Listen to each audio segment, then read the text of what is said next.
for no one.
We're back again, y'all. It's the last Thursday of the month. So you know what that means. The Good Man in the Mirror show is airing again. And you know why we call it the? Because this is a personal journey. You have to look in the mirror. Starts with me and ends with me. That's what it do. And once again, I got my main man. And look, ain't no sidekicks over here. We both generals. Damn. Huh? That's how we do it. And look, and that's a bell ring. That's a bell ringer. And you know what they say? What we say here at Man in the Mirror is what?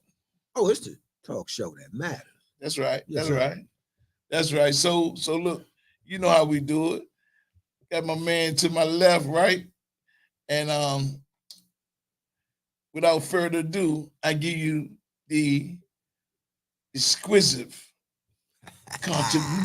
connoisseur of knowledge, the Mr.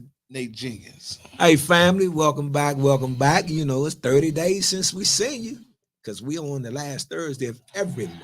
Rain, shine, sleet, or snow. That's it. It's So- 7. Oh, 8. What is 7? We do it at 7. We do it at 7:05, baby. 7:05, we stay alive. All right. Yes, sir. Go on with your bad Yes, self. sir. Every last Thursday of the month. That's how we do it.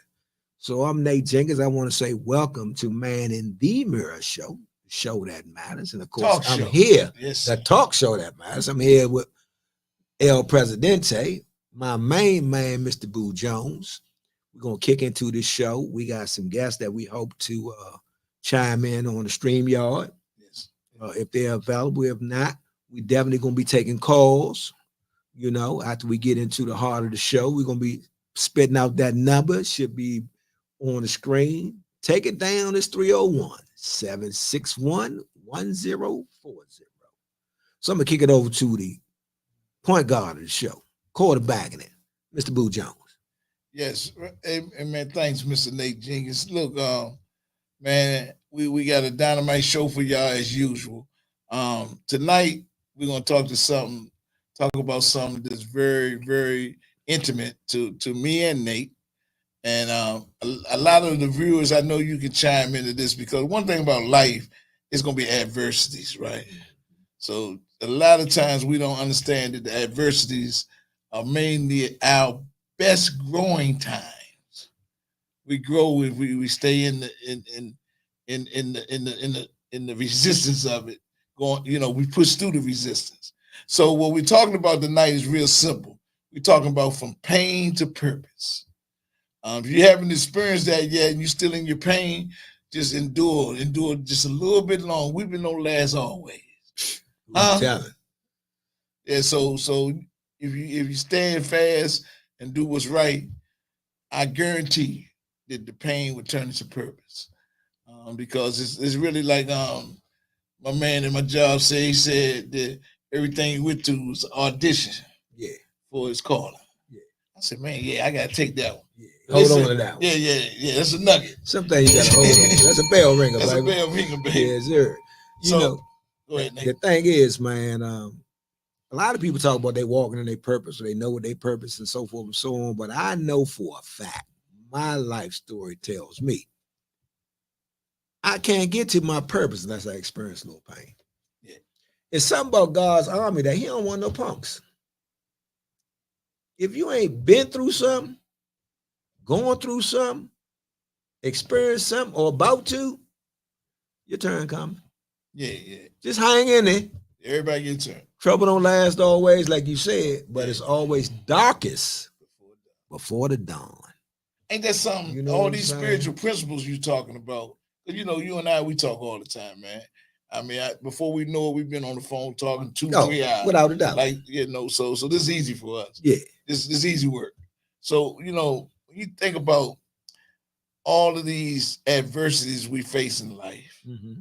and it's just our perception, you know, because like it's an old scripture, you know, in the holy one, it says, "Can I do to you?" So go down and look at the man on the potter. Go down and look at how he spin, you know, his wheel, how he shaped the clay, what he does, the process of the clay. I'm just paraphrasing. Yeah. The process of the clay. He said, "Can I do that to you?" But see, what had rung a real bell to me was the clay didn't resist the molding. Nah. Went with it. It went with it. Well, initially it did because it was round clump. It didn't move. It was a round clump. But it allowed the potter to do what he needed. Once he got in there. Yeah. Once he got in there. So, you know, when we talk about paying the purpose, right? I want everybody out there hearing us to understand that in your trials and tribulations, there's a blessing and a lesson. And you come out of that lesson with the blessing. Yeah. But here's the unfortunate piece about that. If you don't get the lesson, you won't receive the blessing. And you might re-endure that pain. You know, very seldom has I run into something in my life that repeats itself if I learn from it. Because I learned a couple of things. I learned about me. I learned about it. I learned how to avoid it, how to spot it when it's coming, how to do something about it before it gets too great. That's a direct result of it activating some pain in my life. Now, pain does not always mean hurt to a level where you feel exhausted and all that. You talking pain about physical could be, pain. it could be adversity, right? It don't have to be physical pain. Mental. It could be mental. Spiritual. It could be spiritual, physical, financial. Yeah. You know, pain is the description. Emotionally. It's the description of something to the adverse of where you standing. So pain is not always, you know, I got hit hard or dropped to my knees. Anything that gets you to a point of adversity that makes you look at your position where you stand in a certain place, in a certain event, time, or space can be labeled pain. You go through that and to give you the reason to move from one square to another. And in that new square, you'll find your purpose. Well, you know, and that's a bell ringer. That's definitely one. That's definitely one, man. Pain is some anguish attached to pain. For example, let me just say this. Like, you know, we can break down all of the things about pain, but you know, it is an individual thing. What might be painful for you might not be painful. Right. It might be painful for you to watch your girl walk away with that man. Yes, sir. It might be freedom for you. It might be freedom. Yeah. So it's all in the eyes of the beholder, you know, the perception, right? But whatever caused you pain, you know, we all we doing is trying to encourage that you can endure and you can get to the other side. And the other side usually, you know, it's probably smaller in stature, but the value is higher. Because I always look at it like the example of a diamond. A diamond is a piece of coal. Yeah. Coal is very fragile. You take some coal, you can just ball ball it up. Oh, we got a guest You got a coming in. guess? All right, bring on Who in. was that? Oh, that's my main man. That looked like Mr. Brian Dye of Team Pink All right. representative right there. What's up, boo? Hey, what's up, buddy? Man, ain't nothing happening, man. What's good with you? Ain't nothing, chopping it up here with my man Nate right here. What's up, Big Brian? What's going on with you? All right, all right. So Brian, we talking about this pain. I was just talking about a piece of coal is very fragile, but it's just something about, and I can't explain it, but certain coal don't crumble under the heat and pressure. It endures, and then very rarely, because it's not just like every coal turns to a diamond. Right. It's very rare, a special coal turns to a diamond. Right. And I like to say the creator made that just in such a way. But right. humans are a representative of that same concept. Yeah. Correct. Because that diamond, what happens to the coal? He applies pressure over time. Yeah. Then it produces that diamond. And heat. Yeah. Because it's hiding. Yeah, it's hiding. Yeah. So when I think about pain, right, I'm a wordsmith type of dude. I love acronyms. Yeah. Right? Yeah, I'm a metaphor guy. So if you take the word pain and break it into an acronym, PAIN, pay attention to the inside now. I like that. Because very seldom is pain topical. Yeah. Right? Is that a word? Yeah, topical means on time. Yeah, so if you pinch yourself, I know he's nice there. If you pinch yourself on your skin doesn't send a pain signal to your brain. Right. It's the tissue under the skin, the nerve, that sends the signal to your brain that says, ouch. It's inside. Yeah, inside. So think about emotional pain, right? Financial pain. Time is a healer of pain. Yeah, but it tells you got to go weirdo. Exactly. You got to go inside the situation. Right. Yeah. If you pay attention to the inside window right now, because pain is a right now thing. Yeah. It don't hurt tomorrow. It tells you need to be addressed now. Yeah. Hey, right. That's a bell ringer, baby. Hey, look, so Brian. Yeah. Tell us a little bit about you, man. You've been on the show before, right? Correct. Yeah, I have been. But now you got a solo shot. It look like so. Give us what you First of all, give us a short example of what you came for some pain, and now you in your purpose with that, especially with your Team Pink thing you're doing, man. It's wonderful. Give us a little short skit of it or whatever, man. All right. I've known Boo for years, man. Me and Boo, man, we go back to when we were like kids, teenagers, early teens, and I've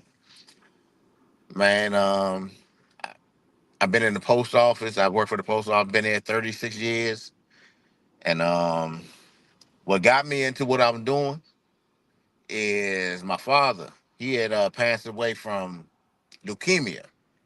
He had a blood disease, a blood cancer. So what happened was I started doing research on leukemia and cancer.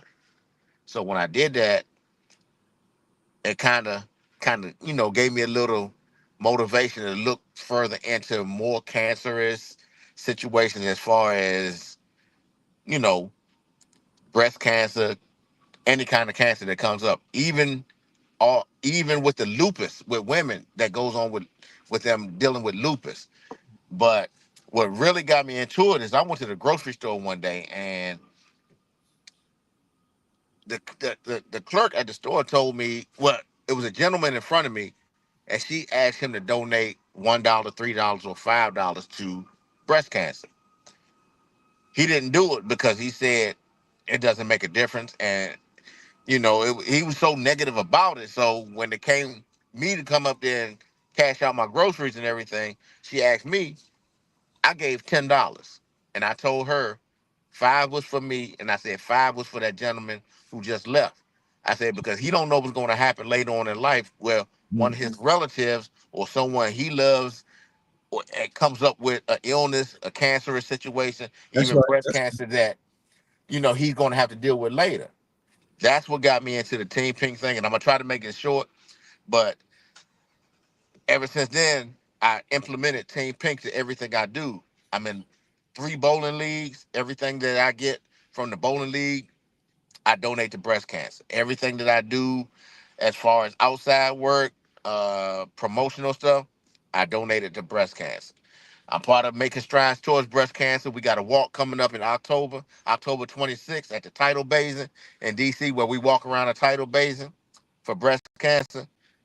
I do that. We got another walk coming up September, if I'm not mistaken, September 8th, Freedom Plaza. That's the Susan G. Komen walk coming up for breast cancer.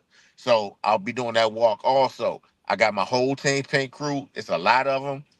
We got about 20 members.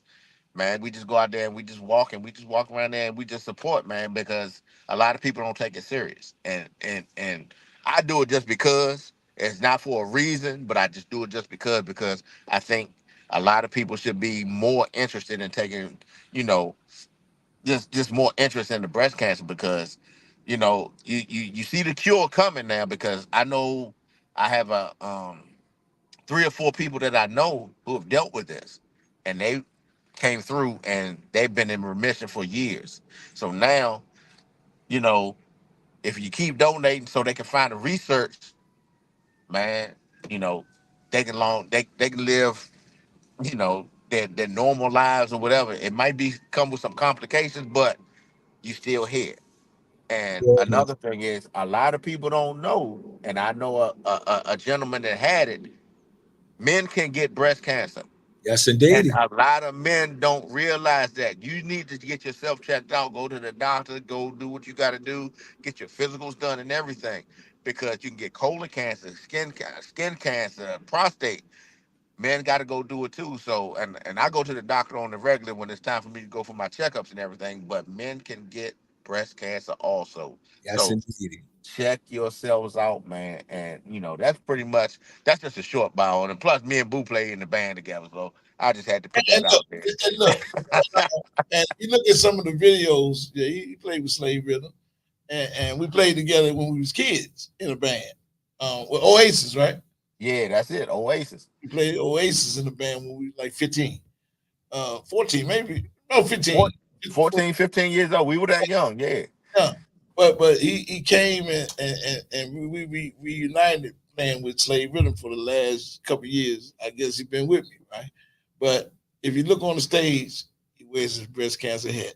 That's right. He wears it. And look, we ain't got no pink in the house in our jersey, but that's his. You That's his know, thing. that's his calling. That's my brand, man. That's my brand. That's what I do. That's born in the breast cancer piece. I have a daughter right now that's suffering from breast cancer. Wow. She's in the middle of the diagnosis, right? She did I want to say she did almost 20 weeks or so of chemo, right? Wow. And then she's going through she's had 3 or 4 surgeries. Now she's going through the process of radiation, right? Mm-hmm. And so it's near and dear to my heart. You know, my 33-year-old daughter going Wow, through it, man. living through it, not going through it, but She living Living through through it. it as Yeah. we speak. Also, I have some friends that have a breast cancer awareness type organization called EPW. Mm-hmm.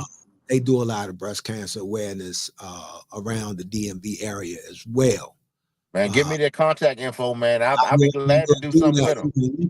link up with them. They do a lot of stuff, man. They do something at the Bethesda Blues and Jazz. They do a concert every year up there. Because one of the young ladies who runs it is a performer. a heck of a performer. And this guy is like was that old movie the Marquis Falcon? You know about that, Jordan. Yeah, he Yeah. like Iggy Biasi or something, whatever that Yeah. dude was. But anyway, he got plenty children, Yeah, 15 of them to be exact. and all of them are great kids, man. All of them. Now, I too am a cancer survivor, right? So Man, congratulations and prayers this- to you. this part in my head right here is not styling and profiling. I suffer from melanoma at the Wow. tender age of 15. You know what I'm saying? Skin cancer. Yeah. So what happened for me was always outside, always in the sun, didn't care what degree it was. You know, we lived in the hood. So we was outside. Unlike the kids today, we was outside. But I had a growth. A little growth on my head. I ain't pay much attention to it. I thought it was a bump. Then it spread. It looked like a wart. Then it spread it. And then one day I was picking out my bush because we had bushes then. And the pick got hung on it, but it didn't bleed. And but it hurt. And I told my mother, and she took me to the doctor. And the last thing you want to hear is that your child got cancer. You know. And so I went through that entire treatment scenario at 15. And as a direct result of that, some of the antibiotics that we used during the treatment, because it wasn't advanced like it is now. So I ended up catching another scenario right after that treatment. As a result of that. As a result of a reaction to some of the medication, right? So I caught another syndrome that took all of the skin off the palms of my hands, my feet, inside my mouth, my eyelids, and all that. Johnson's disease, right? It's a syndrome, right? And as of that, my bones became brittle. So when I healed 2 years later, I played football and ripped up both of my knees because the cartilages wasn't ready. Man, you know, oh wow. You know, we talking about, you know, right now we just pain though. Yeah, we talking about pain.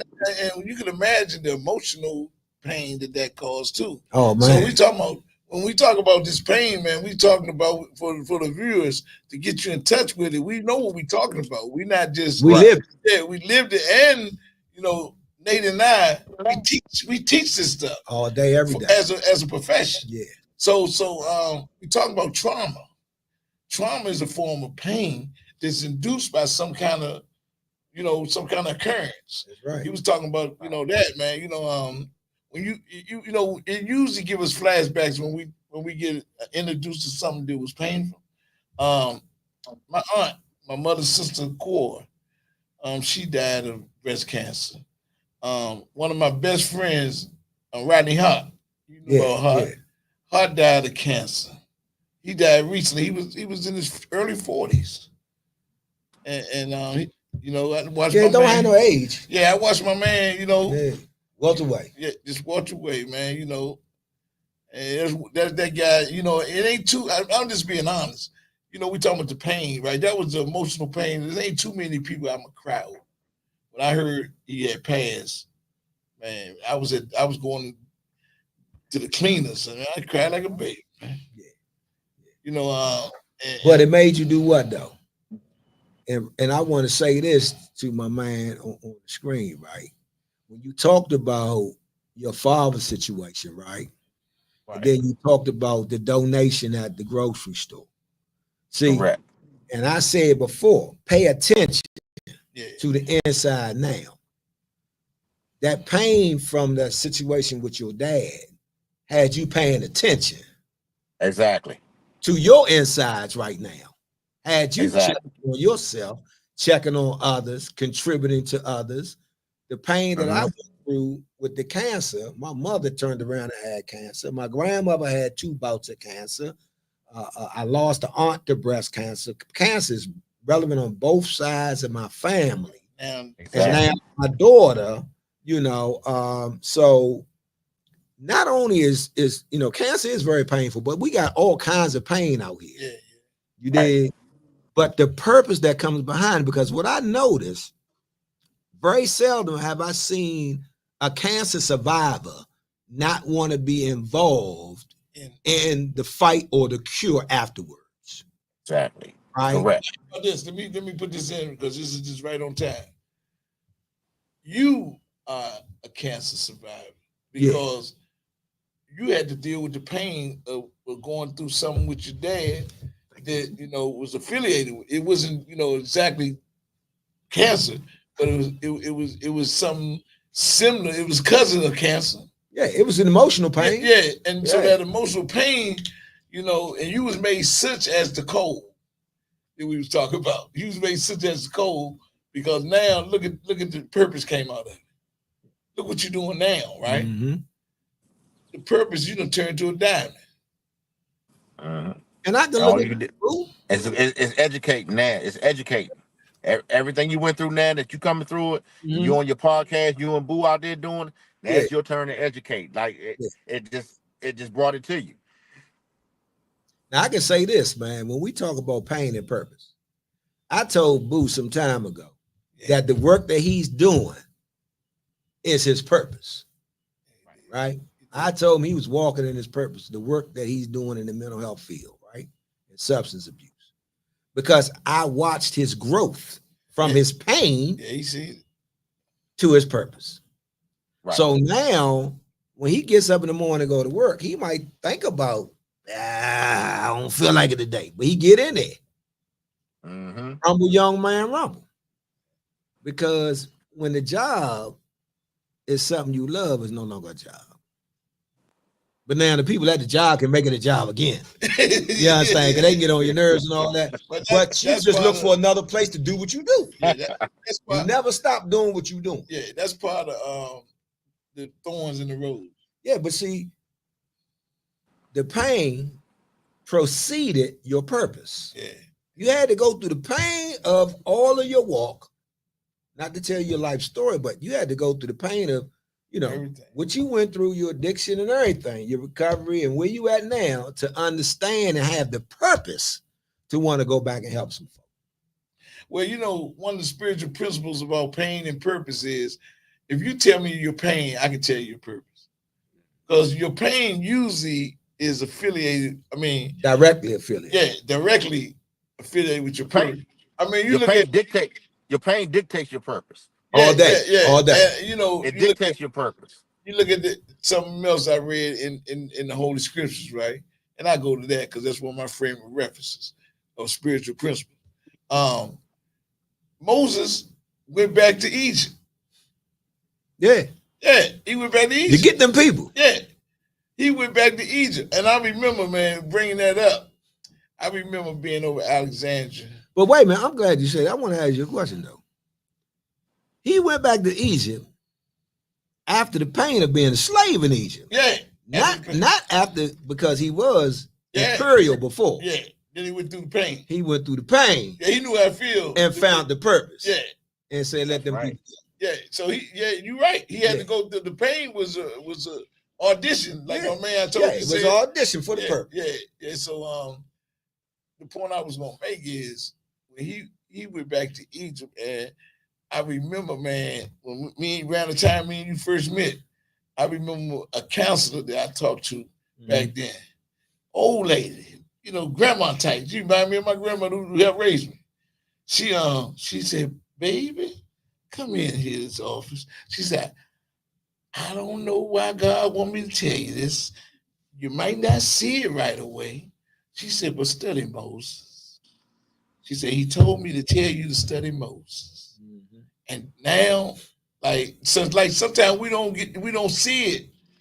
We don't get the message right away. Get the message right away. Yeah. Like you said, Brian, over time, time and endurance. You got to endure this thing. Like Nate said, like all of us, I can tell we endure because it's many days we don't feel like getting up. But then I can look back at my grandfather who used to walk 5 miles to the incinerator, where he worked at the incinerator over there in Crystal City, 5 miles from Green Valley, all the way over there, right? Right. And that man feet used to bleed. he used to get up in the morning like 3:00 and walk to work. walk to work. He get a ride back. Yeah. One of the dudes from work Bring always back. drove him back. Because I Mhm. remember him coming up in one of the trucks. At the end of the day, they dropped him off. But But he had to walk to get there. he walked to get He there. endured that pain. Right. What? And his purpose was to what? Feed that family. Yeah. Put the roof over their head. I ain't never been hungry. Okay? And outside. And outside. There you go. Or with no clothes. But see, as we talking about purpose, right? Brian, you said something very prevalent. You know, pain will reveal your purpose only if you steadfast through the You pain. got to stand through. If you quit, We was talking about the clay. you're not going to be revealed to what the purpose was. I said the clay, Yeah. if the clay would have got off the wheel and ran, Yeah, then wouldn't have made nothing. it would have turned into nothing. Would have turned into nothing. When you quit, the pain don't go nowhere. Mm-mm. The pain stays. But here's another thing Pain about stays. pain, though. Here's another thing about pain. It'll follow you wherever Right. you go unless you address it. Got addressed. Right. You know, If 'cause you see, don't, like, just like you said, if you don't address it, the pain gonna stay there. If you quit, You know- the pain gonna stay there. who's If you a don't prime attack it, example- you gotta attack it. Yeah, you know, it's a prime example of pain killing them. A simple pain. Bob Marley. Bob Marley stumped his foot in a soccer game. Stumped his toe in a soccer game. Yeah. Anybody can do that. But he kept on hitting the stage. Toe kept swelling. Toe got infected. Toe became cancerous. And because he didn't address it, the cancer killed him. Mm-mm. He could have lost that toe. Because there's a lot of people out here that gave up toes, still here. Or Look at Deion Sanders. Look at Oh, Deion Sanders. how about this? How about this? Addressing when it happens. See, because prioritize Pain, what did we say pain mean? Pay attention to the inside when? now. Right now. Yeah. So like if you're going through some pain, what we talking about right now, if you're going through some pain, find the exact nature of where the pain is coming from. Go inside. Yeah. Because see, that's what they do. Doctors, they go in. Mm-hmm. They say we're gonna have to operate. Yeah. We had to go and get that. Yeah, we gotta go in and get it. Yeah. Huh? Yeah. That's a foreign. That thing got to come up out of It's it. gotta come out. Got to come up out of it. And I mean, and we talking metaphorically speaking. Mhm, It don't have to be a physical thing. Like we talking about man in the mirror. It take, and this one of Nate's John. I gotta use it. It takes courage. Yes, sir. It takes It courage. takes courage Yeah. to go in there and get that. Yeah. To address Yeah. the man in the mirror. Yeah. That's the guy who gotta get addressed. Yeah. Yeah. Yeah. It's never about nobody outside of me. But see, when you say the word courage, and people try to box that word in, but it really just means going on in spite of. Going on in spite of. Going on. Well- I'm afraid. Well, I don't understand it, That's right. but I'm gonna go on in spite of. That is courage. If y'all haven't heard this saying, this is one of the most profound sayings I ever heard. Head towards the greatest resistance. Yeah. That's a mean, Yeah. huh? Go against the grain. No, I said head towards the greatest resistance. Yeah. That mean as I what you call soldier along, Mm-hmm. huh? There's gonna be some obstacles. There's Yeah. gonna be some barriers. Don't run from them. Don't run from Run them. straight to them. Yeah, yeah. Which is like if you football metaphor. Most yardage is made when you do what? Cut against the grain. Yeah, yeah. When you cut against, see, the grain is the easy track. You got blockers in front of you. Yeah. You understand? Everything's set up for your success. Well, everybody know where you going. They're gonna meet you around that corner. Yeah. But when that running back, Barry Sanders, cut against the grain, ain't nothing over it. But also though, Nate, another example is to get to one point and another is a straight line. Yeah. The shortest distance between 2 points Yeah. is a straight line. Straight Exactly. line. Yeah, yeah. You Exactly. got to go straight away. Yeah, you gotta go straight Yeah. through. But see, the thing about pain is, see, we as humans have this thing called avoidance. We want it easier, Solve the- softer way. Mm-mm. So when we're introduced to something that's discomforting to us, right? It doesn't have to hurt us physically. It could be mentally, spiritually, financially, Emotionally. emotionally, anything that's to the adverse of what we want or what we thought we desired Or comfortability. or like you said. comfortability is a level that you can label and put in the line of pain. Yeah. It's painful. I Uncomfortable. don't want to do that. Yeah. I ain't built like that. So when I resist the opportunity to grow through something, I'm gonna continue to go through something. Yeah, I like that. It's a bell ringer, baby. You know what I'm saying? Hey, look, I'm just saying you can run this tape back, this show back, and what we're saying, we're not just talking, you know, because I know for a fact that this guy here, you know, and Brian is living what they're talking about. And that's what makes it more, you know, has more substance to it.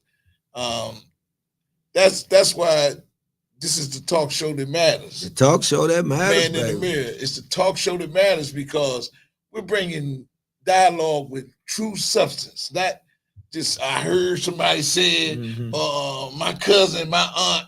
You know, we talking from personal experience. You got a dream team from people that endured and came out on the other side.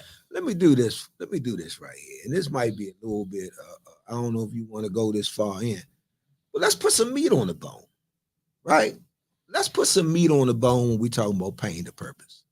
Because we can talk about pain all day, but let's give the viewers and the listeners our personal experience. I'll start with myself. As a young boy, man, I didn't care a whole lot about life because I came up in an era where, and in a family where we didn't talk about college. We talked about avoiding jail time. We talked about getting licks, jumping counters, you know, robbing and stealing, right? And through that living life cycle, I didn't care a lot about my fellow men outside the little group of teenagers I hung with. Them's my mans and them, as the youngins say. I cared about my mans and them, but not any other teenager. Today, my purpose is to save as many youth as I can because of the way I spent my youthful years. Yeah. They were very painful, right? Up until the time that I got clean and sober and living in a serene way of life. I was all about reckless mayhem, right? So I had to be hit by a chassis train locomotive, Terrence, carry 5 miles down the track and almost die. Well, I did die at the scene. They revived me. See, this is the only guy keep calling me my I'm my sorry, cousin. boo. Yeah, Then, but I ain't put your last name with it. I can't help it because I know we personal. Yeah, we got that wasn't enough. So I got thrown in the trunk of a car, kidnapped. That wasn't enough pain to change me. I got shot up, you know my story, all that physical pain, but you know what changed me, man? Because I didn't care about much living, God blessed me with some children that I love dearly. You know, I got a rack of kids. They my heart. That's why I live every day. That's my heartbeat. When my ex-wife left and took those children, the pain of me watching them drive down the street, make a left turn, and not return was enough to kill my spirit. I had to look to the inside of me and figure out what was going on and address it. And when I addressed it, I came out the other side saying, I never want a young person to experience what I experienced as a young person. Let me say that. So my purpose today is just that. And I'm gonna piggyback and give a little short summary. Man, I was the only child for 8 years in my mom's family, but my dad had 3 other kids who were 2 years, 3 years, and 5 years younger than me. So all of my dad kids are older than my mom, other 2 kids, but I'm the oldest, right? And I know as a kid, man, I didn't really thought the boogeyman was under the bed. Yeah. So we talking about, enduring a whole lot of belief systems about fear, you know what I'm saying? And having a dysfunctional, family that I thought was functional. My grandmother done lived out there in Green Valley. And Virginia. Yeah. Let people know because we say Green Valley. Oh, yeah, Green Valley, not Valley Green. Yeah.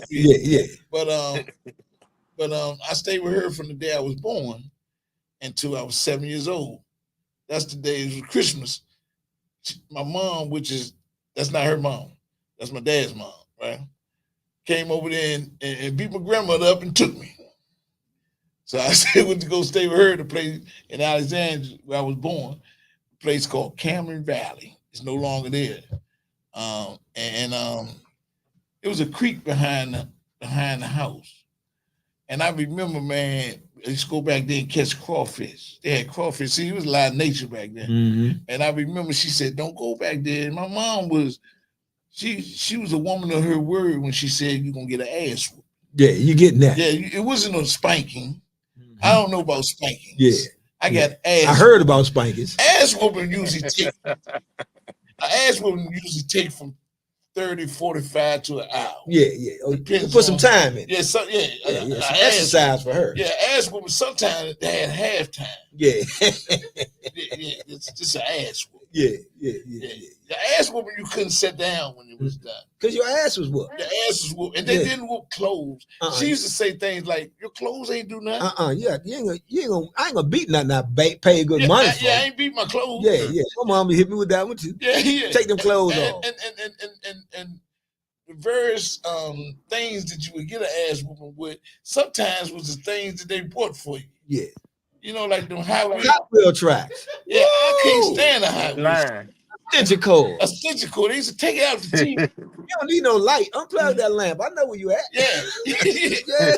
Usually a good ass whooping when you come out of the bathtub.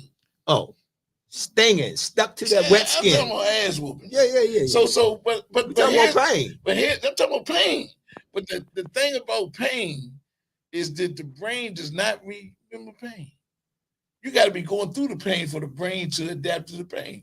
But once it subsides, I go right back to that motherfucking creek. Mm-hmm. Get that ass whooping again. Get another and never fail. I don't care. And every time I went to the creek, I fall in. Even if And get wet. Even if only my foot would slip in, some part of me would get in that creek because you got to get out there on the rocks Mhm. to get a good crawfish. But you know what though? Now, let me finish. Go ahead. though. I'm gonna let you So finish. and every time I said she was faithful with that, I'm talking about we developed a behavior, right? And also when I stayed with my grandma, she used to take in tenants. So she took in a lounge singer. They used to have lounge singers back then. Mhm. And she had 3 daughters, teenage daughters. I was about 5 years old. Had the bald head. And they used to rub my bald head and say, and they fight over me. I loved it. One day, I watched TV with one of them, Edna, and her sister Dee Dee came to her and whispered something in her ear. She threw my little butt aside and jumped up and fixed herself up and ran to the front door. And I was a gluttony for pain at 5 years old. I looked out the window. When I looked out the window, she was kissing her real boyfriend. And I'm talking about these emotional pain. It was undiagnosed. Hurt your feelings. Oh man, I'm talking about my little body was full of all these emotions that I had never felt before. And I ran in the kitchen. I told you I had the bald head. And we used to save bottles of Coca-Cola bottles, Pepsi bottles, and you could take them to the store. Yeah, and get 5 cents. 5 cents. Yeah. And they A was nickel.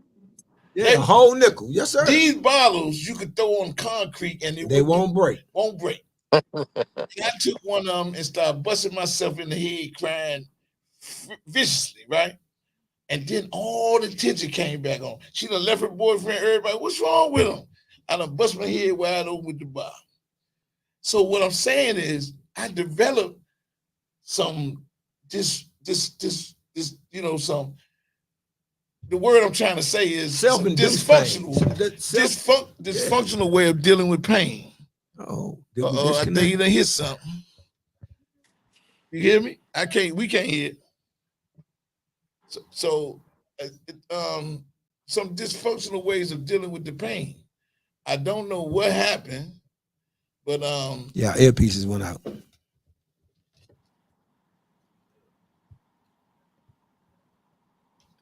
yeah, the ear thing went out. But anyway, I don't know how I developed. Usually self-induced pain is a practice from when you was young. Yeah. And you don't get no help with that. And what happens is the little kid way of dealing with things, you start dealing with those things on a childish way as Right. an adolescent and as an adult. Right. That's why we see people doing grown-up temper tantrums when they don't get their way. I want to do a quick mic check to make sure that we still good because our earpieces are gone out. Our mics are still live. Okay, great. All right, so All right, well, we won't. Brian, can you say something? Can we do a quick mic check? I'm good, man. Y'all hear me? yeah, Brian. Say Can it y'all again. hear me? Yeah, okay. So we got a little problem with the audio. We want to correct real Hello? quick. The headsets Yeah. are gone out. The headsets without, but I'm not gonna lose my point. No, make your point. The point I'm making is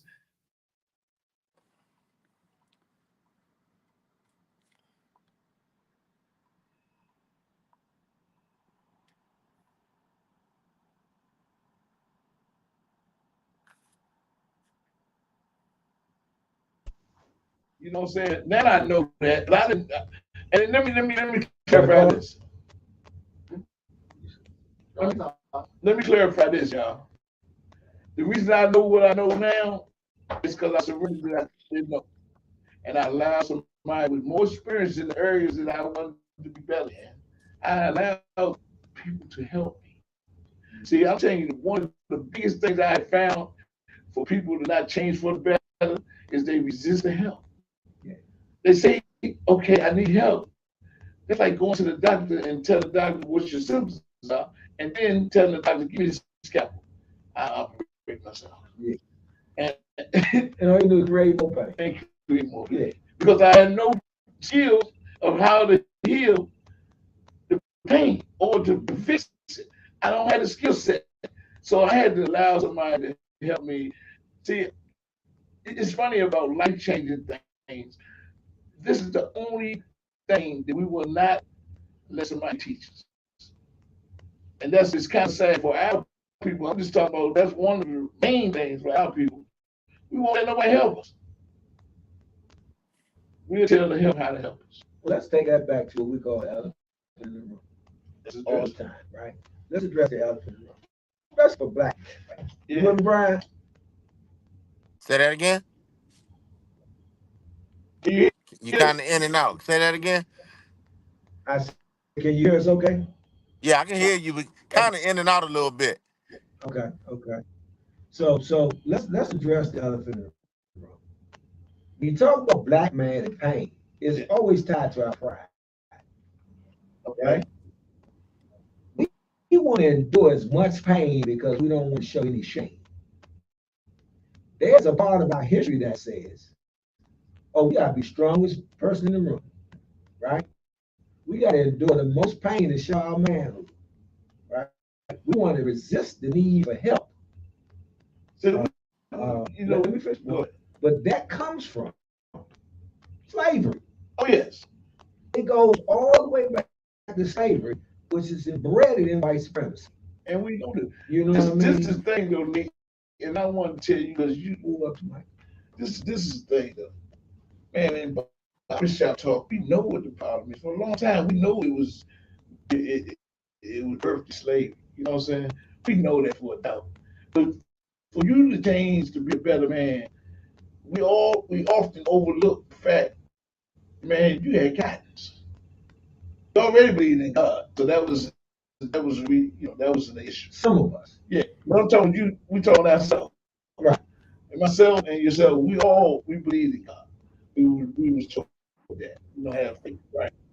But to believe in that faith and actually walk in it, we had to have guidance, man. And I want to say to that, I knew of God. Okay. Right.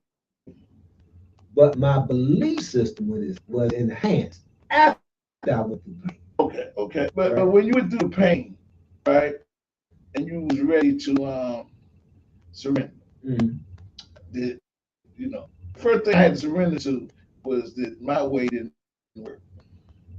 That's the first thing. So when I said, okay, now I need some help, I had to allow somebody to help me, man.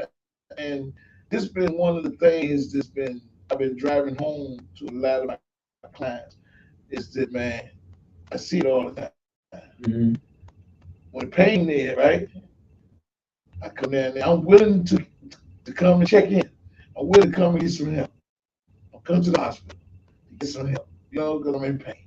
But once I get to the hospital and y'all give me a couple meals, Pain subside. pain subside, then I'm not motivated.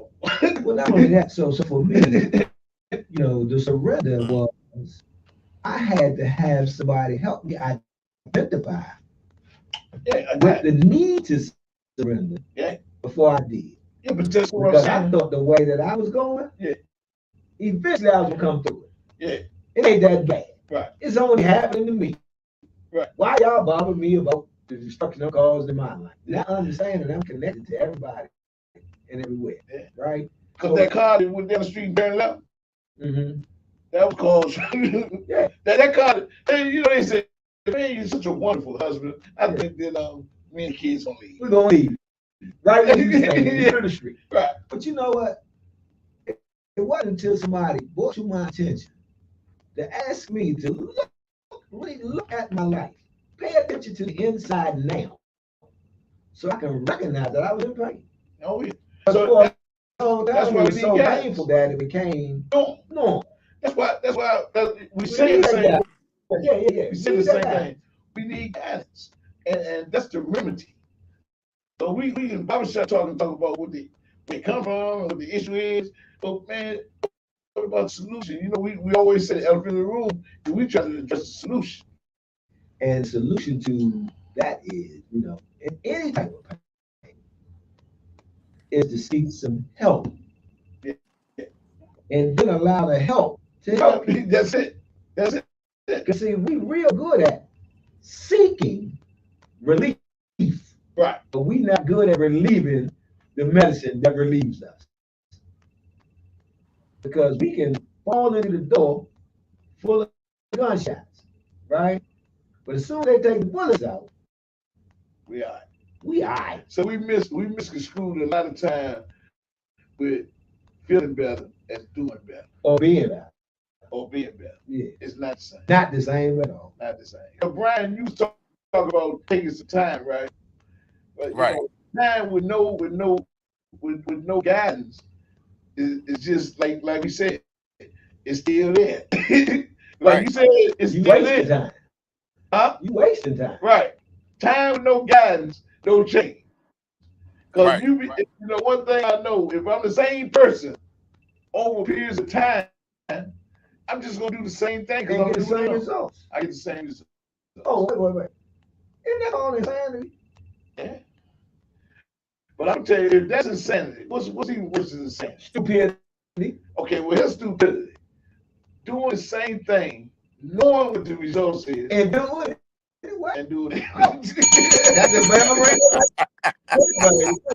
Stupid. I was going to do. Yeah. What you doing? Chris Rock had a show I was looking at the other day on his show. He called it Damn Fool. Yeah. You ever see that? I'm not a rock fan. The lady, it was a good sketch. Yeah. It was a good sketch. What's her name? Wanda. She ran to the fireman said, the building was abandoned. It had a sign that says, "No one's in there. Please keep out." And she ran into the fire, broke the chain on the gate, and ran into the fire. They said, "We're gonna let it burn out." Nobody was in there. It was a remote area. It was a gate up there that's abandoned, and nobody's in there. But she took both colors and ran in there. And then at the end, she had no arms and everything, bands all up. She said, and she said in the wheelchair, said, "Well, even though it had a gate, it's locked, and a sign that said nobody in there, that don't mean nobody was in there. I was in there." Damn. That's what you're talking about. Yeah. Like we get all the signs. Pain is a sign. Something's wrong. Yeah, something's wrong. We Yeah. want you to pay attention to the inside right now. Yeah. But here's what I know about life pain, right? Outside of physical pain, I learned something in my life. Says I'm right where I'm supposed to be because I'm there. If I was supposed to be somewhere else, I'd be there. Yeah. Right? So I know for me, if I find myself in a difficult situation, something that's causing me some type of pain, especially personal, right? at some point previously in my life, I set that shit up.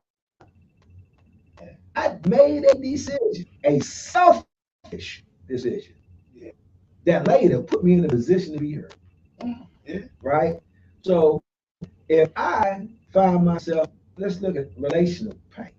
If I find myself in a painful relationship, it's because at some point I made a decision to be with that person for my own pleasure, my own selfish reasons, and I did not recognize or pay attention to the behavior that was shown to me prior to the pain showing up. Mm-hmm.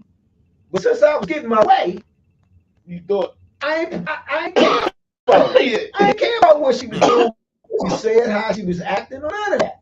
Yeah. I ain't care about none of that because I'm getting my way. I'm selfish. Yeah. But then when the light come on, The white hot thing. oh man, the thing don't look as good as it did when life was out. Right. The next thing I'm pissed. I'm in pain. And I know for the viewers, he's not even talking about the sight like Right. No, he's not the talking sight about light. when The light in the head. yeah, when that come on. When that came on. And so what am I doing? What the fuck? Yeah. Oh, when I'm in the fetal position. Yeah, how about that? I'm crying because the shit That's ain't white work out. white hot pain. Yeah. I'm in the fetal position like a baby. Yeah. All up in the knot. And I'm pissed. And I don't know how to get out of it. But if I release myself, all I got to do is go backwards and find out that I made a decision to avail myself that. So let's talk about that for a minute. Let's do that. Brian, jump in anytime you feel like. I got Okay. We got two Brians over here. I'm talking to the guest Brian, but we got the audio Brian too. Brian. But and I know the audio Brian, he'll jump in when he feel like. But anyway, you know, let's talk about, man, distorted thinking pattern. Right? That's why I needed guidance. Because I had a distorted perception thinking pattern that I've been operating on. Look what I did. I'm going back to the creek. Mm-hmm. Look what I did. I go bust myself upside the head with an indestructible bottle when I was a kid, so I can get some attention again. That was my coping skill. So I had to get untaught. Because the way I thought and the way I done things, they didn't serve me. Yeah. That was Reggie though. Yeah, they serve you Reggie well. said, how is the way you've been thinking and the way you've been behaving benefits you? I haven't served you. Yeah. He said, because the frame of references you've been pulling from is distorted. But until I recognize that, I'm still going to operate with that distorted thinking pattern. And the distorted thinking pattern you talk about is exactly what we talk about pain. So pain in your life, when you had to pay attention to what was inside of you, now you can address it. But you said it though. I had to be taught how to pay attention. Yeah. I had to be taught what to pay attention to. Yeah. I had to be taught all that stuff.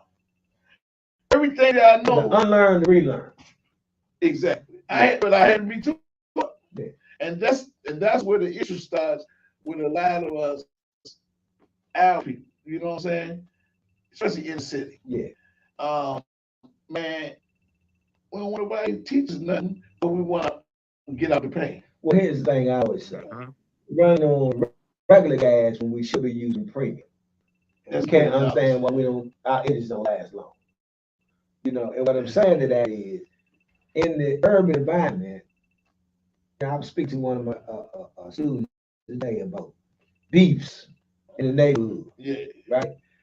This neighborhood don't like guys from this neighborhood, so they beefing, they fighting, they shooting, they killing. But then you ask them where the beef originated from. When the beef 20 years old, yeah, and the people that was in the beef is dead and gone. Yeah. But y'all still hold on. Because traditionally. Because this But it's the identity that they bought into. I'm glad you said that. You know, They bought into. You know, I usually pray and get a topic when I do my group in the morning. Mm-hmm. And it's funny, yesterday was bought into. Yeah. You know, Nate, you've been a guest, you know, and we usually use one word topics and expand on them. Right. But that was the one. What do I buy into? What's my belief system? Yeah, your value, your beliefs. Yeah, my value. They govern your behavior. That's right. Yeah. What do I believe? And guess what happens with that though? Your value and your beliefs set you up for your pain. Yeah. So if I'm using a distorted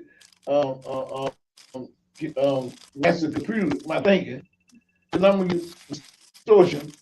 Oh yeah, your outcome gonna be all fucked up. Yeah, Mm-hmm. that's a good way of saying it. Yes, your outcome gonna be all fucked up. Yeah, yeah, You did, because it's just like a computer. yeah. Mess in, mess out. That's it. Yeah. You know, Good it's funny. data in. It's Good funny. data out. It's funny you said that, man. Because I'm supposed to be saying to you right here, you know, due to the pattern, right? When I was 14 and I worked in the Man Bird program, right? We had it's called the Cedar program. Oh, yeah. Summer program, right? Yeah. So Summer job. yeah. Yeah. So I was in I think it's 79, right? I was at my age, so they do the math. But then I was at Crystal City working in offices, putting data into the computers. The computers was basically coming out. Yeah. They were beginning to put data in. We were taking these cards. Punch cards. Like punch cards. They are punch cards. See, you was a teenager. I was a little older. I was already working on the computers, creating the punch cards. Oh yeah. Yes, sir. And we was putting them into the computer. They were showing us how to put them in there. Yeah, put in the tray. They didn't tell you when to take it out. And we was putting in the data, right? I said, now, just the same thing with this new way of doing things. If you stay consistent, like you were saying about me working in the field, I haven't worked in no other field for the last 18 years. If I would have stayed with the computer jump, I would have ended up learning about computers. You see? You see? So, you know, the real hit is this. Our belief systems will lead us and keep us on a path to either discovery or destruction. If we believe in hope and things will get better, we'll discover ways to get better. If we don't have hope, oh man, that's so deep. Our lane is destruction. And that's so deep. See, what we're trying to generate here on Man in the Mirror, where I said we're the talk show that matters, because our main purpose is to generate hope. Yeah. See that? Listen, man, the powers that be don't want you to have hope. Not at all. That's the thing. That's the whole goal is to stay in power and to make sure nobody else had no hope. Right. Hope is dope, baby. That's the best dope. And let me tell you this. I'm glad you brought up hope. See, in the history of America, nobody ever thought we had a black president. Black people didn't vote in Obama. We definitely put him over the cliff. The white people voted with him. What because of one reason? What did he run on? Hope. He ran on hope. That I, as you, can make your life better. Yeah. I gave y'all some hope. And matter of fact, that was his slogan. Yes, we can. That's what he said. And all of his bulletin boards had hope. Yeah. The word hope. And he had to believe in that hope for a better tomorrow, a better country. I mean, you know, and I'm just gonna say this and tell you the time that we did the show. Biden, the president that we have right now, he says he had a little clip that's been streaming on TV for a while. Right? It's one of the most profound. It is deep. It's deep because he counted himself out, right, and counted the orange man out with him. Okay. He said, "We don't need no old people. We don't need no old people. I'm out." Get that old ass out of here. Yeah, I'm old. And we need new ideas. Yeah. We need this time to come together, not for separation. But he giving us what? Hope. Hope. So that's why Hope when you for a brighter future, a better tomorrow. Yeah. Hope. Hey, but look, when it comes to hope, how do you motivate people to have hope? Okay. Because Hey, you know, everybody but has a different motivation. Ain't But no how word. do you motivate? How do you motivate a person to have hope about what their passion is, or Okay, let me say or this. Let me what the subject is to mhm. have hope about? okay, check this out. Usually the best teacher is visual. Right, You know, like we can sit here and talk to these blues and spurts, but when you see our life, and our life speaks louder than anything we can say. The walk. You right, know, follow a man around and you find out what he about. You know what I'm saying? So right, your life, how you live, you don't even have to say nothing. You can be a mute, but they see this man correct, come every day. He's consistent. He smiles. It might just be something to smile. You get right. mail. They got some return mail. You take it with no problem. Man, you might inspire that person to want to be a better person. Well, let's That's look at correct. this. I had to add that 'Cause question, look, Brian, about hope, I, right? And we talk about, let me just say, when we talk about pain and purpose, right? Hope has no place unless pain resides there first. right, I had to go through something to have a need and desire for things to get better. That's right. And the only way that I can think things are going to get better is to hope for that. It is a proposition for the betterment of the situation. So pain is what you call It's a motivation. yeah. But from pain, right. you want to change pain is the hope. Yeah. So the Yeah, purpose was just behind hope. Go ahead, Brian. just like with that hope. I back in 2002, I took a training class for the National Council of Negro Women to be a mentor Oh, to the younger generation. So I was trained National uh, Council of Negro Women on Pennsylvania Avenue. go So we went out, my group, the Working Men Who Care. We educated the younger generation, mostly young men, to try to ahead. give them hope. You Right. see, to try to motivate them to have hope and try to educate them to better themselves and do what they need to do to you know wherever they want to come up in their endeavors and get a job, whatever they want to do. So that hope had to come from somewhere with the education. You got to educate them, as far as I'm concerned, with that hope. Because if you don't educate a person with hope, there's no need to have hope. This is my thing. I believe in training, not educating do training, right? I believe in training myself. Who do you train? The head or the arms? You train the head. Right, The head, we always talk about helping the youth, right? So say the youth go to a boot camp, right? Say the youth go to boot camp, they learn all these new way of doing things and structure and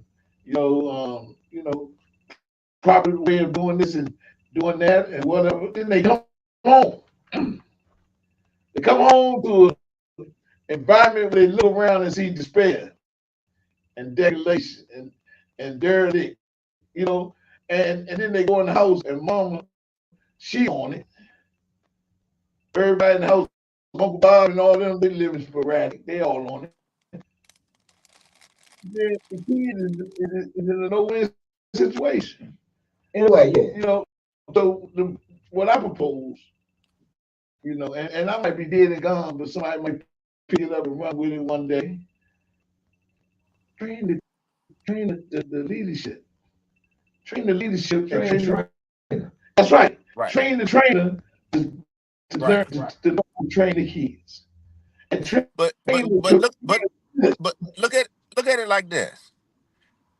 When they train us to be um for that National Council of Negro Women to be mentors, and they want us to help that younger generation.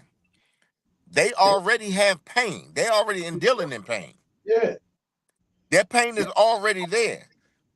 So to motivate them to have hope to deal with that pain, it got to come from a mentality that they have to adjust.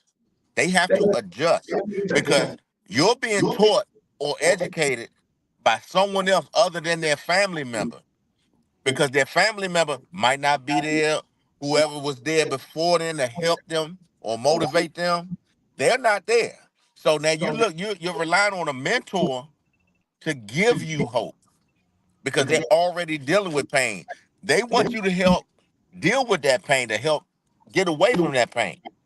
You You know, see? just like this, like you go to the doctor. You ever said commercial with the dude say, I guess some good news and some bad news. I never, I'm really not a doctor. Hmm. so, I remember that commercial. He said, pay attention. But then he told him about some other stuff that don't matter. You know what I'm saying? Because I can look back when I was a troubled, like me. You was a troubled kid, right? Oh, I was a troubled kid. I went to detention homes and stuff like that. And somebody came in there with that old down with dope, up with hope. Oh, man, that's what I was saying. Oh, man. because you was introduced to the slogan down with those up with hope, but you had no idea what hope was. What I'm In saying, God through the point I'm making is, it's got to be a skill set. And you said, Nate, that we live in our purpose. You live in your purpose when it comes to you said it yourself. You said I started studying about different cancers and after the pain of losing his father. right. You said you studied it, right? So it's like it's the same way with encouraging people and giving them hope. It's got to be a skill set. Everybody just can't do it, and because most kids, if they in the inner city, they're not gonna be receptive to Alabama. I say city. I mean, we from DC. That's what we say, Alabama. DC, right? We know what it means. They're not gonna be receptive to a Yankee, man. They just not. I don't care how much you come in, you have a nice suit on. I'm from the representative of men teaching young men in the hood. And I know because I can just look back from where I was at in that mindset. But if a dude came in and said, look, man, I've been with y'all at. You know what I'm saying? I'm gonna listen a Right. little bit more. Related. I'm gonna relate a little bit more. You dig what I'm saying? Especially like Right. out of But but the thing, you might have 20 young men, but if you change one, oh yeah, you did your job. I'm not saying don't do it, but I'm saying Right. it's gotta be reinforced. Right. It's gotta be some skill set. Well, here's the thing. Here's Right. the thing about youngsters, right? Like anything else. For me to move from the way I think and the way I live, I have to be removed from the way I think and the way I live. Okay. If I'm in a room full of guys just like me, and I got the opportunity to leave that room and go back to my existence in the street, Yeah. everything I learned today brings me no hope. Right. Because like I said, what I just learned don't have a chance in hell to grow. Right. Man, when I change my environment enough for that thing to kind of settle in, yeah, take root, because guess what? Information, good information can't fight bad information. Right. It'll never win. Negativity is always louder. So what you have to do, and like you did with the mentoring, and I worked at NCNW for quite a long time. So what you have to do, and what I do in my current existence, right, the youngsters is, you have to put them in a place where how you got here, how you thought, and all that plays no part in your today existence. So you can then learn a new way of living. So the thing is, I can't think my way into a new way of existing. I gotta exist my way into a new way of thinking. That's a bell ringer, baby. Okay. So the real thing is, we got run that one back. Yeah. I can't think my way into a new way of living. I gotta live my way into a new way of thinking. it takes action and activity. But here's the thing though. How am I live my way to the with thinking without God? Oh, you gotta have some guys because I that's gotta what bring it up. that new way It's new. gotta be You introduced don't to know. by somebody. Yeah, you don't know it. I can't. It's just like this. So let me say this. I'm sick. But I'm gonna give myself the same medicine I've been giving myself. Yeah. I'm gonna say So what you saying? And you ready to burn the bell off the wall? What you saying is the problem can't fix the problem. Can't fix the problem. Problem can't fix the problem. Yeah, Because if it could, I wouldn't have a problem. that's right. That's right. So the same mind that got me into this mess Can't get me out of it. Come on, Ivan Johnson. Where you at? You know, our old man, Ivan That's my Johnson. man. You know what I'm saying? We're going to get these flowers. He's not with us no more. Old Alan Johnson said, All if a that. man wrapped up in himself, It's in a mighty in small a pack. very Very small, small. in a very small pack. Yes, sir. So Yes, Alan sir. Johnson, Yeah, man. So, you know, a lot of cliches and things you hear going through life. It's not until you get older and reflect. Back That to makes that sense. start making sense. Yeah. It's a fire right over your Yeah. head. like you said, when the light bulb came, when I got enlightened about certain things, especially like I said about me. Mhm. When I started realizing how I operate and stuff in the past and how it was detrimental to me, but I didn't know that until somebody started introducing, those things are not good for you. Now let's look at it this way. Let's go back to the topic of the show. Pain and purpose, right? Yeah. Pain intensity inside now. Whenever I don't care what situation you are in, if it's painful, the answer is inside. Right. Right? You go to the doctor, you gonna go look X-ray. That's right. They look inside you to try to figure out what's in you. Right? They That's take right. That's right. blood samples to figure out what's in the blood. That's right. You understand what I'm saying? When you go to a psychiatrist, he lay you down on the table, on the couch, he want to know from the beginning to where you at now. Because he want to go inside your psyche, That's right. inside your history. He wants you to look inside yourself. You look at recovery. What is any anonymous program, 12-step program, what the 12 steps want you to do? First thing is, after you surrender, they want you to do what? Go inside. Take a look at the things that made you who you are. Then we can build up to a point where you can now go help somebody do the same thing. Yeah. Oh, we got our headsets back. Are we back? We Exactly. got action. We got action. We got the other be nice over Yeah, there. be nice as going. Nice guys. So here's the thing. Pain to purpose. If we don't pay attention to the things that give us pain, that create the pain that we live in, we will not have the fullness of the purpose. That's right. Because when you walk in your purpose, Yeah. there going to be opportunities for your purpose to be challenged, That's true. your purpose to be shaken, right? There going to be obstacles as you're walking in your purpose. Oh yes. But if you pay attention to the pain, it will be the motivation to get you through those obstacles, not around them, but through them. Because there have been many times we all can attest, and Brian, I know you can attest to this. There's been, like you talked about the guy at the grocery store, right? In front of you not wanting to give up the money for the cancer, right? But the pain that you have experienced with your dad that motivated you to do what you did as far as paying for him and you, right? That was a challenge that you faced at that particular moment.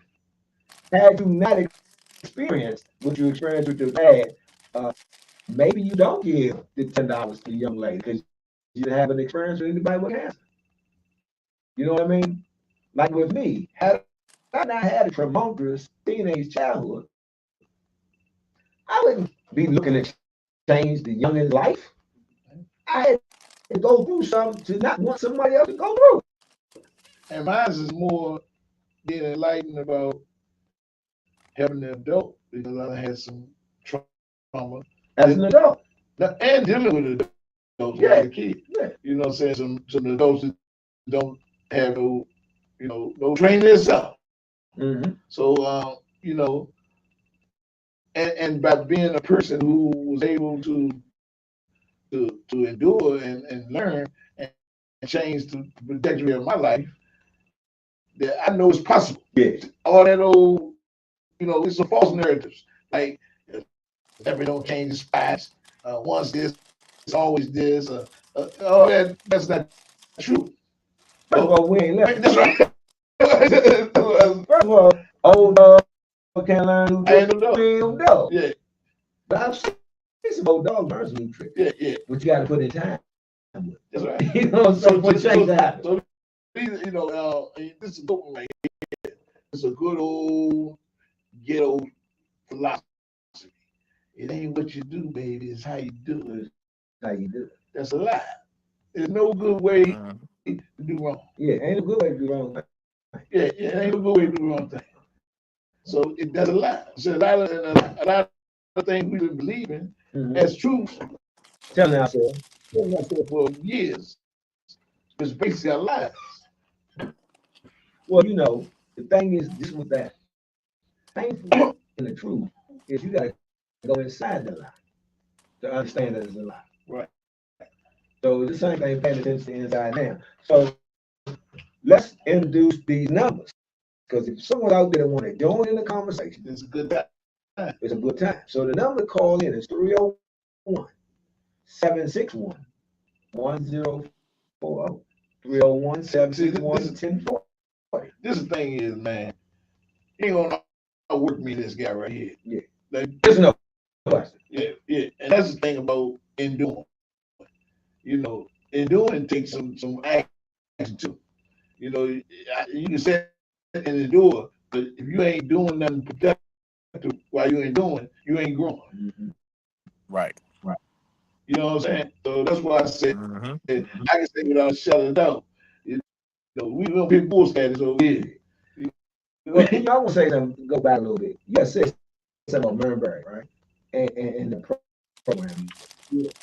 When I was young, one of the first programs that Murnberry did with youth was called Courtesy Patrol. Okay. In DC.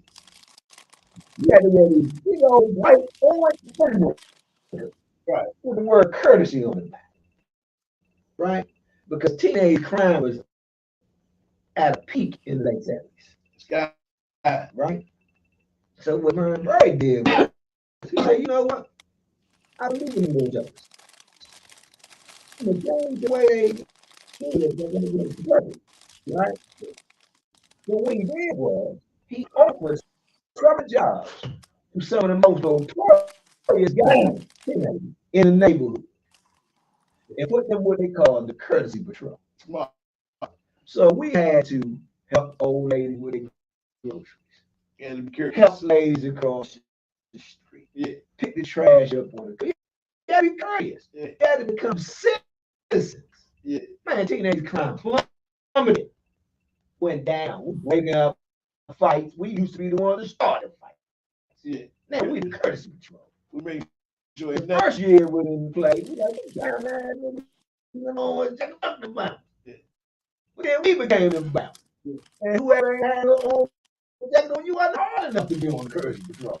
You ain't been suspended enough. You ain't been in enough fights to get on the courtesy patrol. Courtesy patrol ain't scared to bring fight. Now we spent all summer being the best citizens we could. And we didn't even know what. Genius idea. You know why it's funny is because I didn't know that, right? But guess what? I use that same tactic. But hold on, let me tell you about hope. As a result, now, like I say, they want to say about Murray Asbury. He did the crack, he did it down, he did all that. But his heart was always to make the city better. Guess what they just renamed Good Hope Road? It's Murray, Murray Asbury. So that's for the people that didn't know, Washington, D.C. It's no more Good Hope Road. Murray Asbury. How about that? Good Hope. Murray. Good Hope. Good Hope. You know what I'm saying? So the creator, he don't make no mistake. Good Hope. Good Hope. And that's why he was in love with life. Because he gave this city hope. Even in his trials and tribulations. He came back and we voted him back in. And he smoked crack. After the bitch said, Yeah, all that. We voted him back in his mayor. Not because we wanted to drug person in, it's because we wanted somebody who took care of Who us cared? as citizens Who cared? and gave us hope. Give us hope. And that's all it's about, man. It's about if you can generate some hope, then you're on the right track. Yeah. You know how to do it. Man, everybody has their own, their own special way. But you know the best thing about hope, boo? Yeah, It's something that you give to somebody else. yeah, yeah. Well, the old saying, if you want to be great, be a servant. Yeah. Yeah. Be a servant. So man, that's what we have with. Once again, give them the number because you got to get into this thing here. 301 761 1040. Don't be afraid, down in, man. Come out of witness protection. You understand? Hope. Come out of witness protection. Yeah. But Brian, I want to say this, man.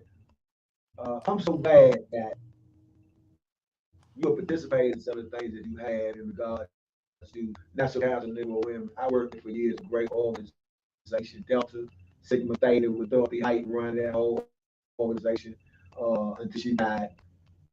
I worked there, I used to be the CIO there, and they always did things like the Black Family Union on the mall. They were the ones who did that. You dig what I'm saying? A whole weekend of events that they didn't charge nobody for. They wanted to give the Black family some hope. Yeah. You dig what I'm saying? The National Council of Negro Women have chapters in every HBCU to give those young ladies hope that they become professionals as well as mothers and caregivers for their families. And I want to give a shout out while we had it though, Brian. I just thought about it, and I'd be remiss not to do it because I didn't make the opening, and you got to forgive me for Dorothy and Devon.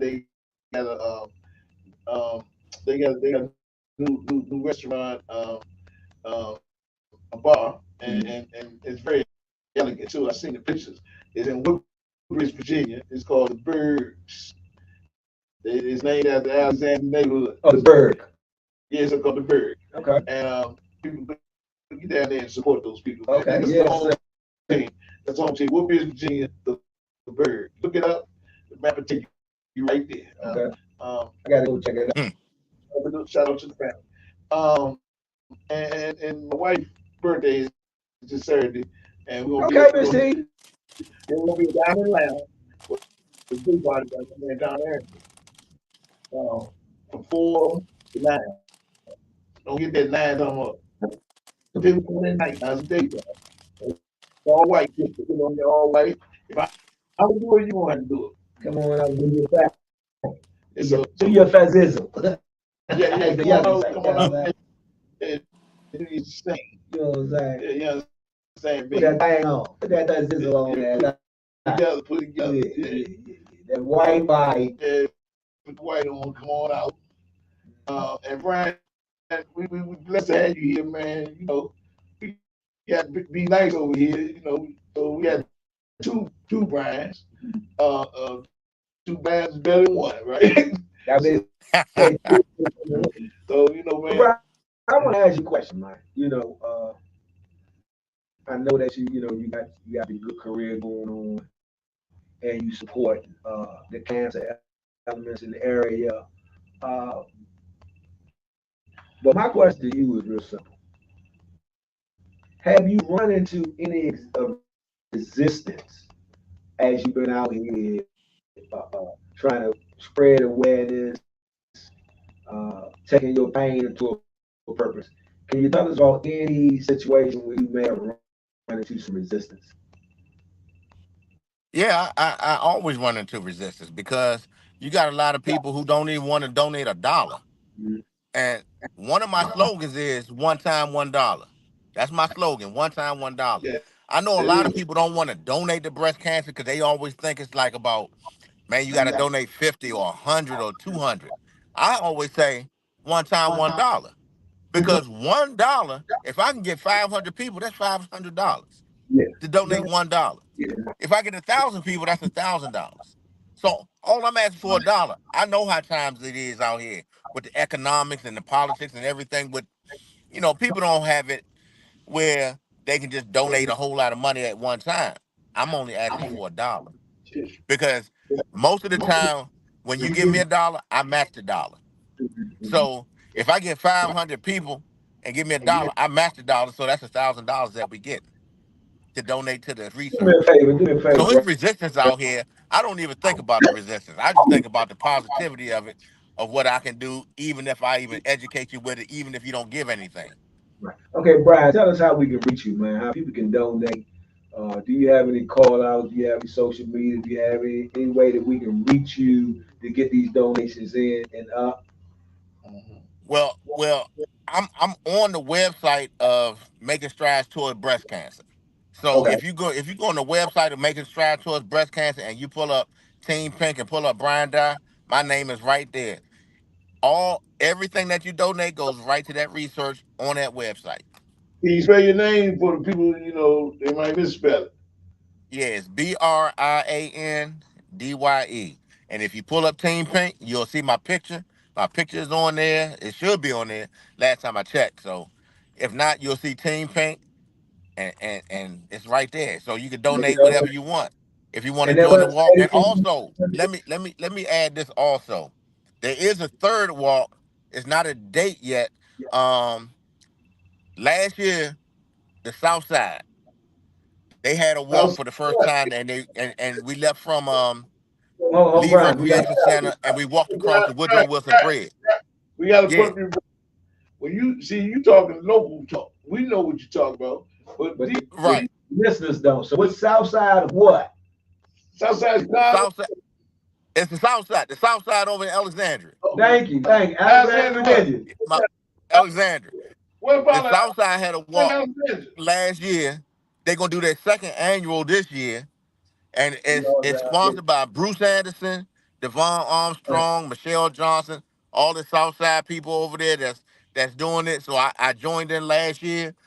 The walk, you leave from the Lee Recreation Center, and we walk all the way over to the Maryland side across the Woodrow Wilson Bridge and back. So that's the third walk. I don't have a date yet. I haven't talked to Bruce or Michelle or anyone like that, but that's the third walk that's coming up this year. So, you know, I forgot about that one. So let me ask you this: is it Alexander, Virginia? Alexandria, Virginia. Okay, there we go. We got action. We I about to. forgot about that DC. I forgot about that DC South Side. No, yeah, no, we no. all over. We got Listen, South listen. Side every city. Let me say this: Yeah, you even right about that. even if you mention Southside of DC, if you don't say DC, this is Might be South Side of Philly. yeah, Where I'm from. yeah. You're right. You're right. Southside Chicago, talking like yeah, boy from the South Side. Mhm. right. Okay, man. Hey, look, man, it's always a pleasure, man, having you on the show, man. And you might well ride on out to the end, And we man. got 20 more minutes. Yeah, you might well ride on out with us, man, because man, it's been great, man. It's always great, man, when the creator get the drive. So that's Oh another yeah, most thing definitely. about change, man. Learning how to walk in your purpose is an art too. Once you learn what your purpose is, then you gotta learn how to perform.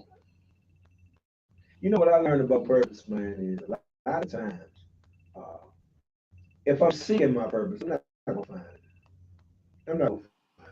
I walk right past it.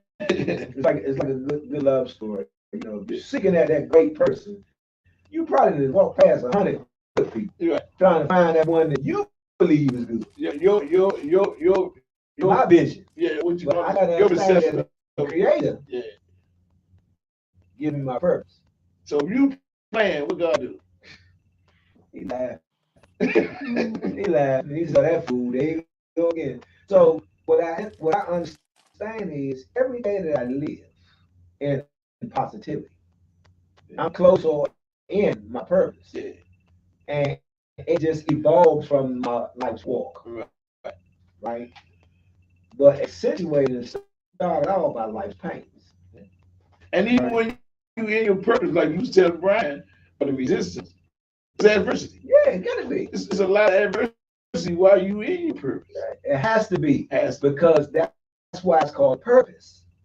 It's something you meant to do, right? It has some value to you and those who cherish and get the benefits from you having that purpose. If the purpose is not challenged, how much purpose is it? Yeah, because you know it's like anything else. If you don't live no ways, how you gonna get some muscle? Yeah. How you gonna get more? How you gonna get some shrimp to it? Yeah. So you gotta go through that adversity. Yeah. So that's like you was talking in the beginning of the show, Nate. If you live in ways, but You get muscle. No way, no muscle. bell ring away. That's a bell ring away. Hey, so like Nick was saying in the beginning of the job, he was like, man, we gotta be, you gotta persevere. You gotta persevere. You gotta push through. Courage. Courage. Courage. You gotta go on in spite of. Yeah. In spite of In the presence of fear. everything. Walk. Here's a whole anecdote I heard years ago. He said, man, you know, fear was banging at my door. And I was afraid to open it. So I asked my faith to open it for me. And when my faith opened the door, wasn't nobody there. There's a big one there. There's a That's a bell bell ring. ring, baby. But nobody there. Yeah. You know what I mean? Because the presence of faith is absolute. It's absolute fear. Come on. You know what I'm Yeah, saying? yeah, Yeah. When my faith opened the door, wasn't nobody there. yeah, Yeah. Because they can't live in the same place. yeah. They don't operate the They same. can't operate the same. Yeah. Yeah. Yeah. So when I learned that hope will feed my faith, fear will feed my demise. Mm. Woo! No. Here we go. Bell ringers. And look, everybody listening, y'all can hold on and reuse those things. Ain't nothing original. Yeah, yeah. Ain't nothing Somebody told us that, but here's the Yeah. thing: not only being taught to say them, but to how to perform, and live in. how to live in them. Yeah. You know, like you know, you got to get ready to read this one. I was in Alexandria Dale. I was in a chaplain program in the chaplain unit, right? And the chaplain was an old Caucasian man in Chaplain Poplarberg. And he took me in the office one day. He said, Terrence, I want you to know this. So I gave his name. Mm-hmm. That's who I am, though, too. And he said, your talk talks and your walk talks, but your walk talks louder than your talk talks. Yeah. You hear that one? You run tape back for that one. Because that's definitely a real ring. You know what I like the ones that look at your face, right? And they say, in life, you need to listen twice more than you speak. Yeah. That's why God gave you 2 ears and only 1 mouth. Yeah. It makes sense. Yeah. He wants you to listen twice more than you speak. Makes sense. Yeah. And like you said, well, it's an old saying. You know, we've done a lot of these what you call cliches, but they're absolutely true. Yes, sir. It says if you're not living, basically, I'm paraphrasing. If you're not living what you're talking, it's just speech. Yeah. So they say, if you don't practice what you preach, Yeah, then what you say, it's just it's just a speech. yeah. I do make those. I do make that one. Yes, sir. That's a bell ring. If you're not practicing that, and we go back. If you missed earlier, we talked about, man, I had to learn how to practice. Like you know, I played basketball, and we would see some of my old homies. But one of my homies, he's been through a trauma situation, and his first time after several years being able to come out. So we met him out at the restaurant the other day. So Anthony Ware, man, we love you, man. Tina. So we went up there and seen him, and I seen do Glenn Williams that I played Little League basketball. His father was the coach, and his father told me something, Mr. Williams, that I never forgot. It's one of the things that I put to my new way of living.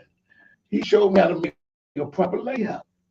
He said we had a square on the backboard. He said if you hit it if you shoot the ball up here, in a certain way, and you hit that right there by the square, he said 9 times out of 10, it's going in. And I never forgot that. That was a practice of how to do something correctly. Mm-hmm. And that's how our life is. I need a coach.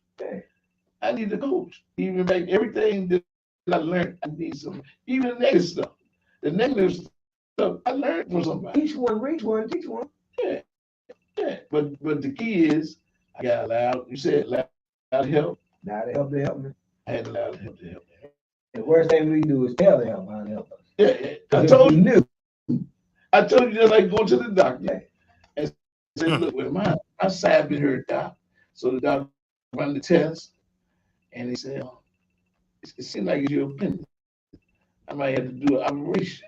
And here's a choice. Do I want to remain in the excruciating pain, or I want to let him do the operation? Okay, so I said, man, the pain is great. Pain got great enough. Doc, doc, I can't stand this pain no more. Go get it. You go get it, right? But then you get in the operating room and you get ready to administer the anesthetic, and get ready he got scalpel. And you said, hold up, give me that. I'll do it myself. With no anesthesia. With no anesthesia. And that's what we do when we don't allow the help to help us. I'm going to soldier through this. Yeah, we want to operate ourselves. We want to come up with the remedy to the problem that we don't have the skill set. Well, not only that, we want to fix the problem that we create. And we don't know how. Don't know how. So what we gonna do? Create more problems. It's like, when we was kids, we could call gangrene sometimes. I don't know if y'all ever did. It's like skin yourself up or something and just take a sock and tie it. We do. Or get a salt and spit on it. Rub it on, get the dirt on. Put dirt on it. There's some remedies. Yeah, make it work. Don't harm that thing all swollen up. Shit. Yeah, wonder You what. like, I don't know what happened, Grandma. It just swole up. Then we had doctors out there, our little buddy said, put some mud on. And we do that shit. We used to No medical school. You're both 7. yeah. We started listening to untrained. That's just bad when you're in your addiction. You out there to do half your age, gonna sell you some shit. He ain't no chemist. He ain't got no chemistry degree. Nah. He ain't got no doctor's degree. No. He ain't even been out of middle school yet. Hold on now. He ain't got no what you call it, when you be at work the pharmacy, he ain't got a pharmacy degree or nothing. He might not even have an ID. Yeah. But you gonna buy that shit, right? And I asked his hands hit the stick. Listen, I asked my clients this. I said, have you ever put some dope and took it to the lab to get it analyzed before you use it? Hell no. But we trust him. But when somebody trying to talk about changing their life for the better, You ain't gonna trust we don't trust. him. You ain't trust him. Yeah. And that's why I said distorted thinking process. A distorted thinking process is we've been working. It's looking at results. Mm-hmm. That's the only way you can tell you're coming from a distorted thinking process. Look at the results. And if you're not tired of getting the results, keep doing it. Keep doing it. You know what they say? Don't nothing stop you from using. Not tired, done. Yeah. But don't nothing stop you from using drugs. But use. Like using drugs. Yeah. So this thing about The pain gotta get greater. the pain got to get great enough. So if an individual don't want to change, it won't change. Not to the what? Get greater. The pain get great The enough. pain to get greater. So we got to say that. We got to say that if nothing changes, Not change. If nothing changes, nothing changes. And look, the other one is when the student is ready, the teacher will appear. here's the thing about that. Here's the thing about that one. The teacher already been there. Been there the whole The time. student wasn't ready. So he Everybody ready. walked around with his eyes closed. Teacher always. You heard the blind lead blind. Yeah, I like the old Scarface joint where he used to talk about that. Blind leading the blind. In the world of some, I mean, it was deep. This is just the part about the blind leading the blind is enough. Yeah. And both of them fall in the ditch. I like this one. And this is called awareness, right? So I know we just spent some time. So it was 4 dudes on the airplane, right? And they looked down at America. And the Indian dude said, "This is for all the American Indians that was killed by America. I'm gonna jump off the plane, sacrifice myself." He jumped off the plane. Geronimo! Killed himself, right? Then the Chinese dude got up and said, "You know what the Japanese dude said, man, they put us in concentration camps and everything during World War II. This is for all my Japanese folks that died when the bombs hit Hiroshima." And he dived off. Boom! Black man and white man standing looking at each other. The black man stood up and the white man started smiling. He thought, for slavery, he's gonna go over. He said, "This is for slavery and Kuta Kinte and everybody else." He grabbed white man and threw his ass off the plane.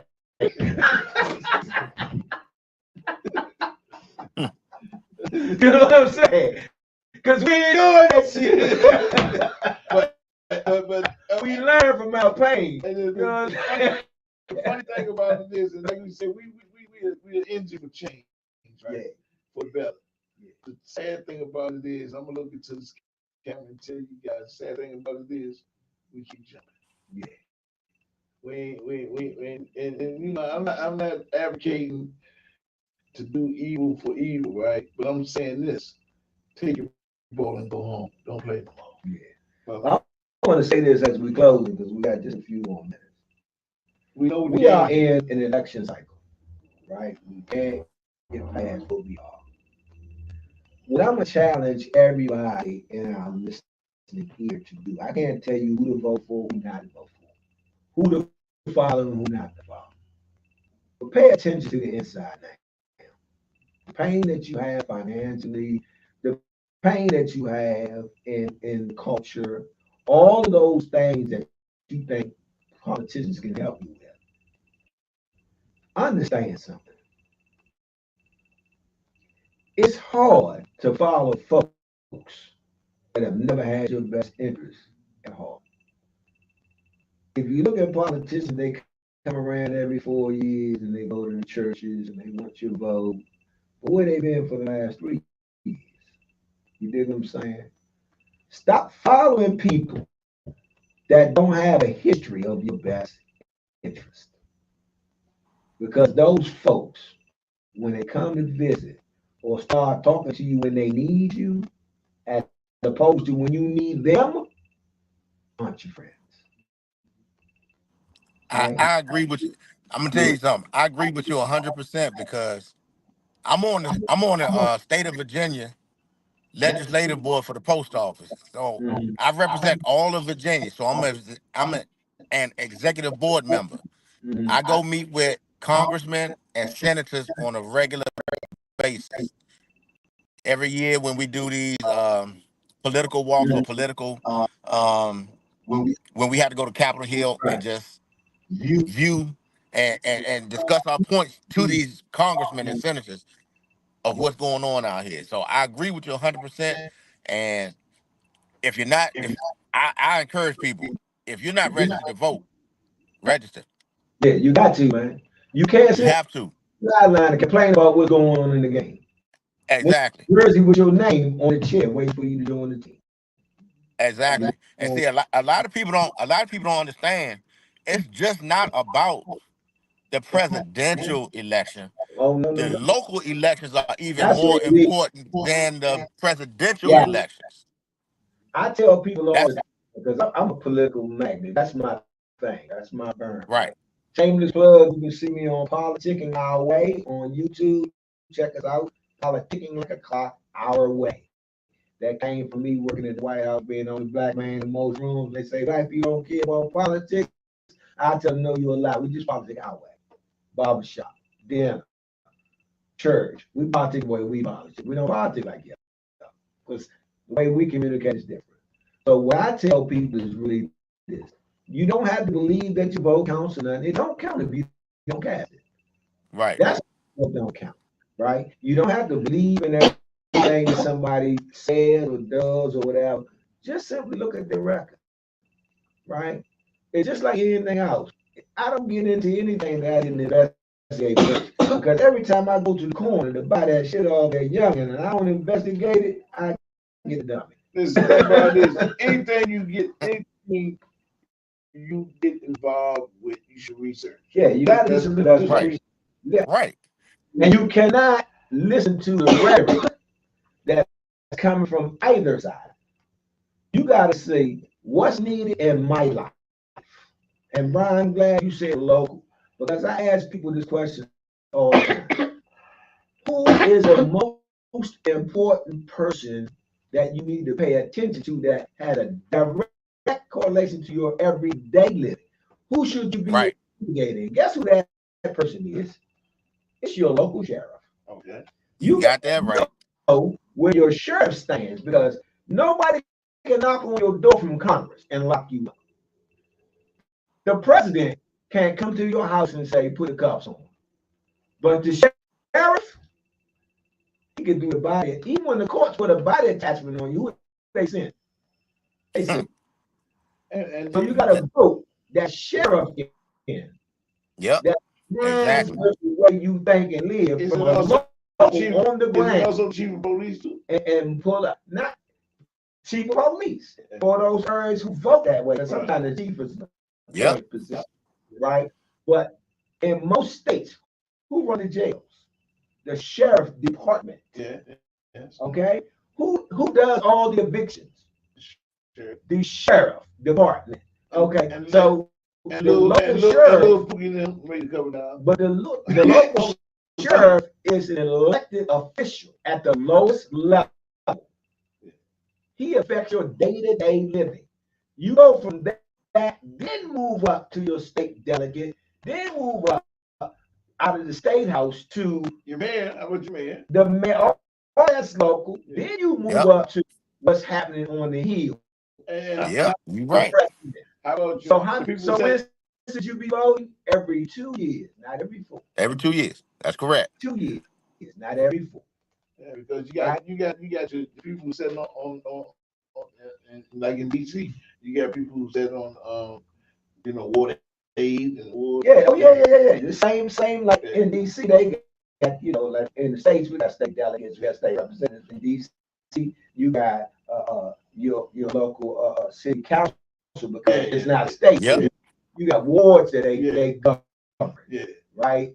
So it's the That's same right state there. That's right representative, there. right? Same type of activity. Yeah. But who you communicate with in DC is your ANC, your area council, right? Your ANC. Right. Exactly. That's who you That used to be like the alderman back in the and day. same thing. The Alderman is the ANC, Yeah. right? That's who you go to. So here's the thing, and I'm glad you're bringing this up because we're out of time. But vote, man. Hey, Brian, we gotta go, man.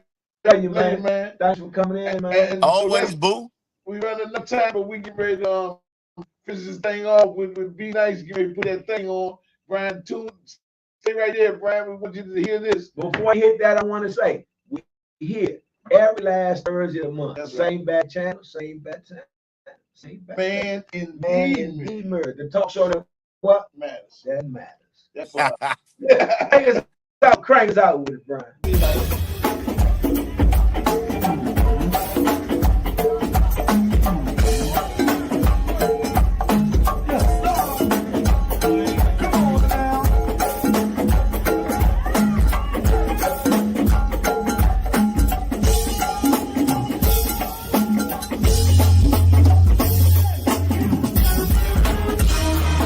Come on!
robbing, up here robbing. I will be out there for yeah. Yeah, that's good. That's right. Good one, Joe. Like I said, whether they show up or not. We're gonna do it. I said, took that pocket, man. Most likely to go to topic, we're gonna get it done.